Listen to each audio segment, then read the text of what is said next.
Hello friends, welcome to my YouTube channel on Agri Guidance. Today we are going to discuss about classification of maize based on their kernel structure. तो आज हम लोग देखेंगे कि मक्का को किन किन भागों में वर्गीकृत किया गया है उनके दानों के आधार पर।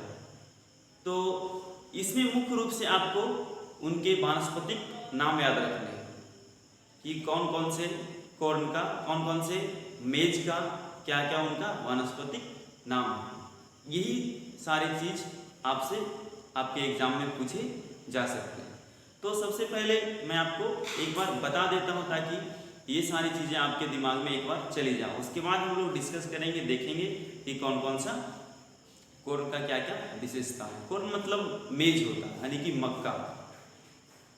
तो सबसे पहले है आपका फ्लिंट कॉर्न, उसके बाद है आपका डेंट कॉर्न, उसके बाद है आपका पॉप कॉर्न, उसके बाद है आपका स्वीट कॉर्न, उसके बाद है फ्लोर कॉर्न, उसके बाद है पॉड कॉर्न और उसके बाद फिर लास्ट में वैक्सी कॉर्न। और इन सब के आपको जानना है क्या, आपको याद क्या रखना है, बॉटनिकल नेम यानी कि वानस्पतिक नाम। तो फ्लिंट कॉर्न में आपको आ रहा होगा इंट, फ्लिंट मतलब इंट, और इसी से हम लोग याद रखेंगे जियामेज इंडोराटा। उसके बाद आ रहा होगा डेंट। डेंट मतलब क्या होता है कि डेंट मतलब होता है दांत। जैसे कि आप लोग कभी गए होंगे कि अपने दांत साफ करवाने के लिए या दांत को ठीक करवाने के लिए, तो वहाँ पे लिखा हुआ रहता है डेंटल क्लिनिक। इसका मतलब कि दांत का क्लिनिक। तो डेंट मतलब क्या होता है दांत, और दांत देखते हैं आप कैसा होता है कि दोनों साइड में उठा हुआ होता है और बीच में थोड़ा सा धंसा हुआ होता है। तो इसमें आ रहा है कि क्या आ रहा है डेंट, यानी कि इसका जो वानस्पतिक नाम होगा, वो जो बॉटनिकल नेम होगा वो क्या होगा, जियामेज इंडेंटाटा। जियामेज तो सब में आएगा ही, क्योंकि इसका जो मक्का का जो वनस्पतिक नाम होता है वो क्या होता है, जियामेज। तो जियामेज सब में आएगा ही। और उसके बाद हम लोग और क्या पढ़ेंगे, अब आगे क्या आने वाला है उसको मेन रूप से हम लोग ध्यान में रखेंगे। तो सबसे पहले है हमारा फ्लिंट कॉर्न। फ्लिंट में क्या आ रहा है आपका इंट आ रहा है, INT इंट, और उसी से हम लोग याद रखेंगे इंडोरेटा, जियामेज इंडोरेटा। उसके बाद है आपका डेंट कॉर्न। डेंट कॉर्न में मैंने अभी बताया कि ये जो होता है, इसके जो मक्के का जो दाने का जो आकार होता है, कैसे किस तरह का होता है, दांत का आकार होता है, इसीलिए इसे बोला जाता है डेंट कॉर्न, यानी कि जियामेज इंडेंटाटा। यहाँ ना डेंट, इसी से हम लोग याद रखेंगे क्या, इंडेंटाटा। उसके बाद है पॉपकॉर्न। हमें नहीं लगता है कि आपको पॉपकॉर्न के बारे में बताने की जरूरत होगी, क्योंकि पॉपकॉर्न जो है आज सभी को पता होगा कि क्या होता है पॉपकॉर्न। आप सभी लोग जो है बाजार में गए होंगे तो कीन करके खाए होंगे। जैसे ही क्या करता है, वो उसको हीट करता है, गर्म करता है, वो तुरंत उससे लावा बनने लग जाता है। तो इसका जो पॉपकॉर्न जो होता है वो क्या होता है, उसका दाना गोल गोल होता है और छोटा छोटा होता है। तो पॉपकॉर्न का आपको मुख्य रूप से क्या याद रखना है, इसको तो आपको याद ही रखना है। पॉपकॉर्न का वानस्पतिक नाम क्या होगा, तो जियामेज इंडोरेटा। उसके बाद है आपका स्वीट कॉर्न। स्वीट कॉर्न से पता ही चल रहा है, स्वीट मतलब क्या होता है, मीठा होता है। यानी कि जब इस प्रकार के आप मक्का को खाएंगे तो आपको क्या लगेगा, अन्य मक्का से अधिक मीठापन आपको महसूस होगा, आपको स्वाद में लगेगा मीठा, ज़्यादा मीठा। तो अब इसका मीठा होने का कारण क्या है, तो जैसे कि अब हमने अभी बताया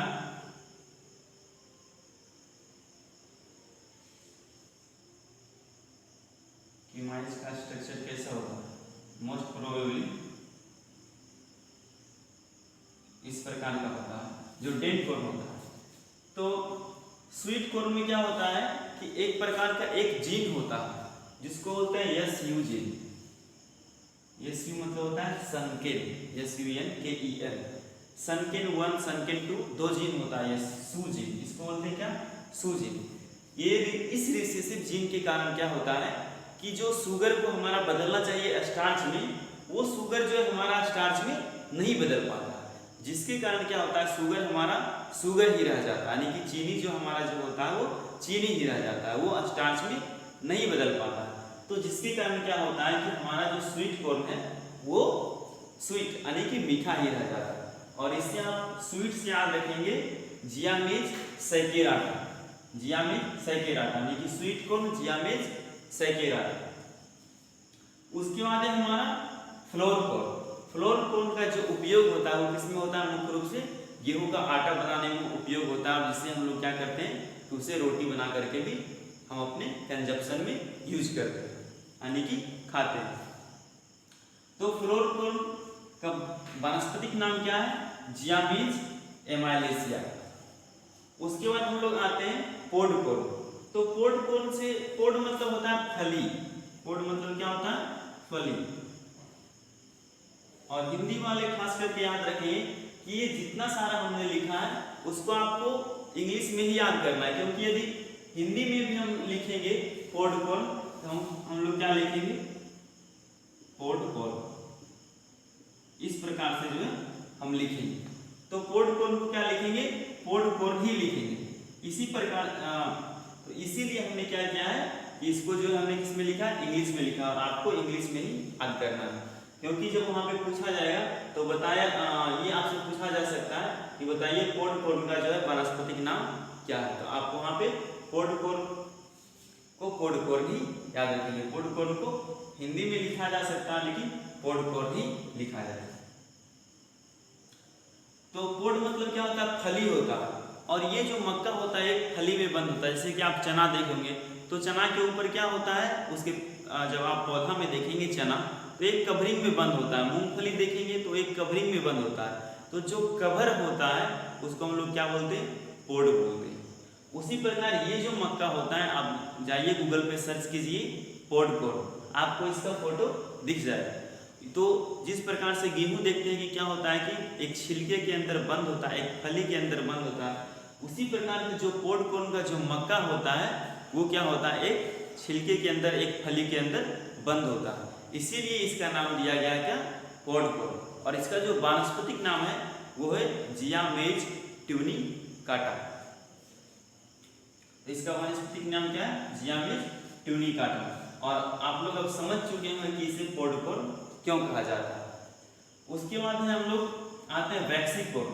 वैक्सीकॉर्न को हम लोग बोलते हैं जियामेज सेरेबिना। तो वैक्सीकॉर्न क्या होता है कि इसमें गमी अपीयरेंस होता है। गमी अपीयरेंस कहने का मतलब हो कि आपको चिपचिपाहट महसूस होगा जब आपको इसको क्या कीजिएगा, थोड़ा सा टच कीजिएगा, छुइएगा तो क्या होगा, आपको चिपचिपा महसूस होगा। तो इसीलिए इसको बोलते हैं हम लोग वैक्सीकॉर्न, यानी कि गोंद के जैसा चिपचिपा महसूस होगा। तो ये सब हम लोगों ने यहाँ पे देखा। उसके बाद एक वो थोड़ा सा और हम डेट कॉर्न के बारे में आपको थोड़ा सा यहाँ पे बताना चाहते हैं कि अब जो होता है कि ये बीच में ऐसे धंस क्यों जाता है। और ये देखेंगे आप बीच में भी क्या होता है कि थोड़ा सा, और जब ये सूखता है तो थोड़ा सा धंसा हुआ रहता है। तो ये बीच में जो होता है और उसके बाद और यहाँ पे ये धंस क्यों जाता है, इसके बारे में हम थोड़ा सा चर्चा करना चाहते हैं। इसमें होता है स्टार्च। मक्का में मुख्य रूप से ज्यादा क्या पाया जाता है, आपका स्टार्च पाया जाता है। तो इसमें जो होता है यहाँ से यहाँ तक लेकर के, यहाँ से यहाँ तक लेकर के क्या होते हैं कि आपका जो है सॉफ्ट स्टार्च यानी कि मुलायम स्टार्च पाया जाता है। तो जब क्या होता है कि जब ये नहीं सूखा हुआ होता है तो क्या होता है, ये ठीक ठाक होता है, आपको सीट सही देखेगा। लेकिन जब ये क्या होता है कि जैसे मुलायम जो स्टार्च होता है वो धीरे धीरे जब क्या होता है सूखता है तो वो सिकुड़ने लगता है। अब जब क्या होता है सिकुड़ने लगता है, उसी की वजह से, इसके सिकुड़न की वजह से, सॉफ्ट स्टार्च के सिकुड़न की वजह से क्या होता है, ऊपर से थोड़ा धंस जाता है और साइड से थोड़ा सा चिपक जाता है। किसके कारण, तो सिकुड़ने के कारण, श्रिंकेज के कारण ये सिकुड़ जाता है। इसीलिए इसको हम लोग बोलते हैं डेंट कॉर्न। स्ट्रक्चर कैसा बन जाता है, डेंट के जैसा बन जाता है। उसके बाद जो ये क्लासिफिकेशन किया गया किसके द्वारा, तो किप्स के द्वारा किया गया। किप्स एक वैज्ञानिक थे, इन्हीं के द्वारा ये 7 भागों में बांटा गया इस पूरे माइज को। उसके बाद कुछ और भी महत्वपूर्ण प्रश्न है जिसको हम बताते चलते हैं आपको कि इसका जो सीड इंडेक्स होता है, सीड इंडेक्स, सीड इंडेक्स का आते हैं हम लोग 100 दाने का जब हम वजन करते हैं, जैसे कि माइज का दाना हुआ तो उसको क्या करेंगे 100 को गिन करके ले लेंगे और उसका जब वजन करेंगे तो कितना वजन आएगा, उसको हम लोग बोलते हैं सीड इंडेक्स। ये भी आपसे पूछा जा सकता है कि सीड इंडेक्स कितने दानों के वजन को कहते हैं। तो सीड इंडेक्स कितना होता है, 100 दाने के वजन को हम लोग कहते हैं सीड इंडेक्स। और जब 1000 दाना को हम जब लिखते हैं तो उसको हम लोग क्या बोलते हैं, टेस्ट वेट। उसको हम लोग क्या बोलते हैं, टेस्ट वेट। उसको हम लोग क्या बोलते हैं, टेस्ट वेट। जब हम लोग कितना दाने का लेते हैं, 1000 दाने का भार लेते हैं तो उसको टेस्ट वेट, और जब 100 दाने का भार लेते हैं तो उसको हम लोग क्या बोलते हैं, सीड इंडेक्स। टेस्ट वेट जो है छोटे छोटे अनाजों के दानों को छोटे छोटे अनाजों के दानों के लिए है, तो उसमें कितना लेते हैं, जैसे कि आपका ये गेहूं हो गया, आपका चावल हो गया, इन सबों में हम किसका वेट लेते हैं, तो टेस्ट वेट लेते हैं। और इसमें हम लोग क्या लेते हैं, जैसे कि बड़ा बड़ा जिसका दाना होता है उसमें हम लोग क्या लेते हैं, सीड इंडेक्स लेते हैं। जैसे कि आपका मूंगफली हो गया, आपका मक्का हो गया, इस सब लेने में हम लोग क्या लेते हैं, सीड इंडेक्स लेते हैं, यानी कि 100 दानों का भार लेते हैं, 100 दानों का वजन लेते हैं। तो मक्का का जो सीड इंडेक्स होता है वो कितना होता है, मक्का का जो सीड इंडेक्स होता है वो होता है 280 ग्राम। वो कितना होता है, 280 ग्राम का मक्का का सीड इंडेक्स 280 ग्राम होता है। उसके बाद इंडियन इंस्टीट्यूट ऑफ मेज रिसर्च वो कहाँ है, ये भी आपसे क्वेश्चन पूछे जा सकते हैं। International institute of wheat and मेज रिसर्च, ये भी आपसे क्वेश्चन पूछे जा सकते हैं कि कहाँ है। तो सबसे पहले इंडियन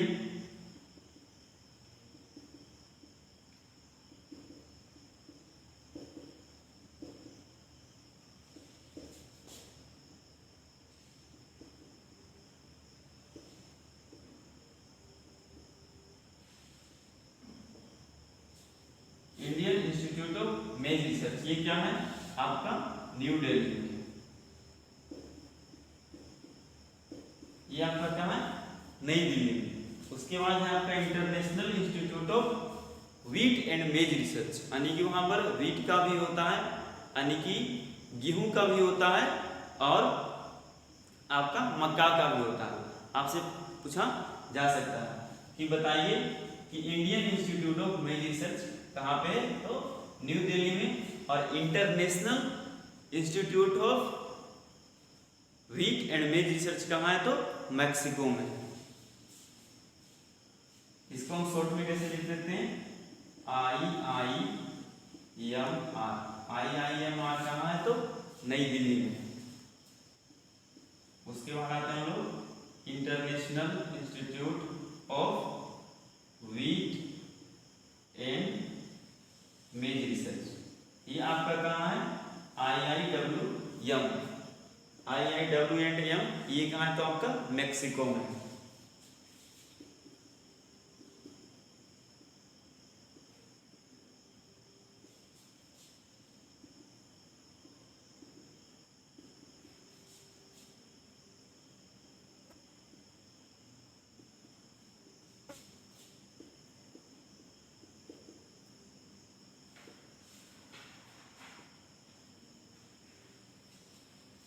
ये कहाँ है, मैक्सिको में।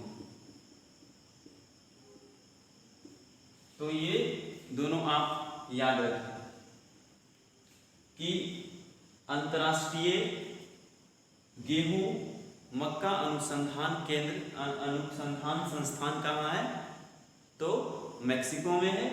और भारतीय मक्का अनुसंधान संस्थान कहाँ है, तो न्यू दिल्ली में। ये दोनों आप याद रखें। तो पूरा मेरा बोर्ड कवर हो पा रहा है कि नहीं, इसलिए थोड़ा सा जो है गड़बड़ हो गया था। अब आप लोग यहाँ से आप साफ साफ देख सकते हैं कि सीड इंडेक्स जो होता है वो कितना होता है, 280 ग्राम। और सीड इंडेक्स किसको बोलते हैं हम लोग, 100 ग्राम दाने के भार को हम लोग बोलते हैं सीड इंडेक्स, और 1000 दाने के वजन को हम लोग बोलते हैं टेस्ट वेट। और Indian institute of mine's research, यानी कि भारतीय मक्का अनुसंधान संस्थान कहाँ है, तो नई दिल्ली में है। इसको हम शॉर्ट में क्या बोलते हैं, IIMR। इंडियन इंस्टीट्यूट ऑफ मेज रिसर्च कहाँ है, न्यू दिल्ली में। उसके बाद international institute of wheat and मेज रिसर्च कहाँ है आपका, मैक्सिको में, यानी कि अंतर्राष्ट्रीय मक्का अनुसंधान संस्थान कहाँ है, मैक्सिको में। और यहाँ जो क्या होता है कि मक्का का भी होता है, गेहूं का भी होता है, दोनों का अनुसंधान संस्थान कहाँ है, तो मैक्सिको में। तो ये जो है आप याद रखें, के माध्यम से भी याद रख सकते हैं। जो ट्रिक अनिकेत सर के द्वारा जनरेट किया गया है, उन्होंने क्या बताया कि इस पूरे मक्का की वैरायटी को हम लोग किस प्रकार से याद रख सकते हैं। तो चलिए हम लोग आपको थोड़ा सा ट्रिक भी बताते हैं। उसका ट्रिक है पीडीएफ फिजिक्स वाला से पढ़ो। तो देखिए इसमें जो है सारे जितने भी हमारा मक्का के वैरायटी, मक्का की जो क्लासिफिकेशन किया गया है उसके दानों के आधार पर उसका सारा वैरायटी जो इसमें आ जाएगा। पी से आपका क्या आता है, पॉपकॉर्न याद रख सकते हैं। डी से आपका क्या आता है, डेंट कोर याद रख सकते हैं। एफ से आपका क्या आता है, फ्लिंट कोर याद रख सकते हैं। उसके बाद फिर एफ से क्या आता है आपका, फ्लावर कोर याद रख सकते हैं। उसके बाद डब्ल्यू से आता है आपका क्या आता है, तो वैक्सी कोर, ये भी आप याद रख सकते हैं। उसके बाद एस से आता है आपका स्वीट कोर, ये भी याद रख सकते हैं। और सबसे मस्त पॉपकॉर्न। तो इस प्रकार से जो है आप इस पूरे सातों क्लासिफिकेशन को आप याद आसानी से कर सकते हो। उसका ट्रिक क्या दिए हैं अनिकेत सर, पीडीएफ फिजिक्स वाला से पढ़िए। आज तक के लिए इतना ही। Thanks for watching. यदि आपको यह वीडियो अच्छा लगा हो तो मेरे इस यूट्यूब चैनल को सब्सक्राइब करें, लाइक करें और अपने दोस्तों के साथ ये वीडियो शेयर करें। धन्यवाद।